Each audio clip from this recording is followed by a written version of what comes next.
ಲಕ್ಷ್ಮೇಶ್ವರ ಪಟ್ಟಣದಲ್ಲಿ Karnataka press club ವತಿಯಿಂದ ಸ್ವಚ್ಛತಾ ಕಾರ್ಯಕ್ರಮ ಹಮ್ಮಿಕೊಳ್ಳಲಾಗಿತ್ತು. ತಾಲೂಕು ಘಟಕದ ಅಧ್ಯಕ್ಷರಾದ ಗಾಳಪ್ಪ ಎಚ್ ಹರಿಜನ್ ಅವರ ನೇತೃತ್ವದಲ್ಲಿ ನಡೆದ ಈ ಕಾರ್ಯಕ್ರಮಕ್ಕೆ ಶಾಸಕ ಡಾಕ್ಟರ್ ಚಂದ್ರು ಕೆ ಲಮಾಣಿಯವರು ಚಾಲನೆಯನ್ನ ನೀಡಿದರು. ಈ ವೇಳೆ ಮಾತನಾಡಿದ ಶಾಸಕರು, ಸ್ವಚ್ಛತೆ ಒಂದು ದಿನದ ಕಾರ್ಯಕ್ರಮವಾಗದೆ ನಿರಂತರ ಜನಾಂದೋಲನವಾಗಬೇಕು.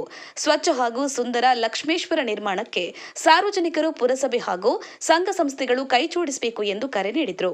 ಸ್ವಚ್ಛತಾ ಕಾರ್ಯಕ್ರಮದಲ್ಲಿ ಪುರಸಭೆ ಕಾರ್ಮಿಕರು, ಕರ್ನಾಟಕ ಪ್ರೆಸ್ ಕ್ಲಬ್ನ ಪದಾಧಿಕಾರಿಗಳು ಹಾಗೂ ಹಲವು ಗಣ್ಯರು ಭಾಗಿಯಾದರು. ಗಾಳಪ್ಪ ಎಚ್ ಹರಿಜನ್, ಗದಗ. ಜೈ ಭೀಮ್ ನ್ಯೂಸ್ 24x7 ಇದು ಬಹುಜನರ ನ್ಯಾಯಕ್ಕಾಗಿ. ಮನೆಯಲ್ಲಿ ಬೆಳಗ್ಗೆಯಿಂದ ರಾತ್ರಿವರೆಗೂ ಇಟ್ಕೊಂಡು ಬೆಳಗ್ಗೆ ಮತ್ತೆ ನಮ್ಮ ಗಾಡಿ ಪ್ರತಿದಿನ ಪ್ರತಿ ವಾರ್ಡಿಗೂ ಗಾಡಿಗಳು ಬರ್ತಿದೆ. ಹಾಗಾಗಿ ಒಂದಿಟ್ಟು ನೀವು ಸಹಕಾರ ಕೊಟ್ರೆ ಬಹುಶಃ ಒಂದು 90% ಸ್ವಚ್ಛತೆಯನ್ನು ನಮ್ಮ ಮನೆಯಿಂದನೇ ಎಲ್ಲೋ ಒಂದ್ ಕಡೆ ಕ್ರಾಸಲ್ಲಿ ಬಂದು ಕಸ ಒಗೆಯೋದು, ವಿಶೇಷವಾಗಿ ನಮ್ಮ ಅಂಗಡಿಕಾರರು ಎಲ್ಲಿ ಬೇಕಾಗತ್ತ ಅಲ್ಲಿ ಒಗೆಯುವಂತ ಸಾಧ್ಯ ವಂದನೆಗಳನ್ನು ಸಲ್ಲಿಸಿ ನಾನು ಮುಗಿಸ್ತಾ ಇದ್ದೀನಿ.